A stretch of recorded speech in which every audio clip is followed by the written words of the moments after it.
Hi, I'm Marshall Posner. I'm a professor of medicine at Mount Sinai and medical director of the head and neck oncology program here.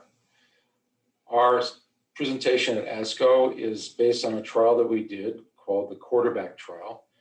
And in this presentation, we gave the data for the survival and progression-free and event-free survival after induction chemotherapy, followed by de-escalated chemoradiotherapy for patients with HPV positive oropharynx cancer.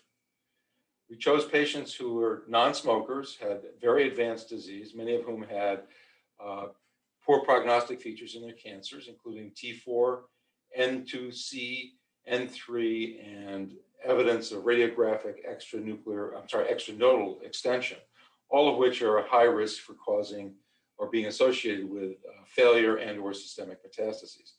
And 70% of our patients had one or another or more of these poor prognosis factors. Patients were treated with 3 cycles of TPF chemotherapy with a reduced dose of 5-fluorouracil to reduce oral mucositis, and then were assessed for response. And patients who responded were then given chemoradiotherapy with 5,600 centigrade radiation and carboplatin weekly. We had 32 patients on the trial. We had 2 patients who came off the trial because they had high-risk non-HPV-16 types of cancer, and 2 patients who came off the trial because they didn't want to get the intermediate dose of radiation that they were getting and chose to go off after completing a lower course. All the patients who left the trial are alive and well more than 5 years after initiation of treatment. Our median follow-up is on the order of 60 months and a minimum follow-up of 2 years. Of the 32 patients that we treated, we had 4 patients who had local regional failure. We had 1 patient with a distant failure, and we had overall a progression-free survival of 84% with a minimum follow-up of 2 years and a median follow-up of over 5 years now. We had 4 patients who had a local regional failure, one of whom was salvaged. So our local regional control rate was 88% over the entire time frame. We had 1 patient with distant metastases, 97% control rate for that, and our overall survival was 88%. So we had excellent outcomes, and we have in a separate presentation quality of life compared to patients who received full dose radiation therapy.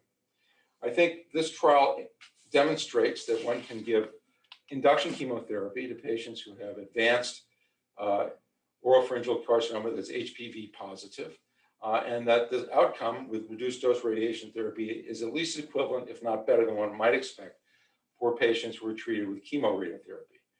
It would be worthy to do a trial, a randomized trial, to compare this to standard dose chemoradiotherapy. We have to remember, though, and it's important to recognize, that we are very much overtreating most of these patients, even with the dose of radiation we're giving these patients today.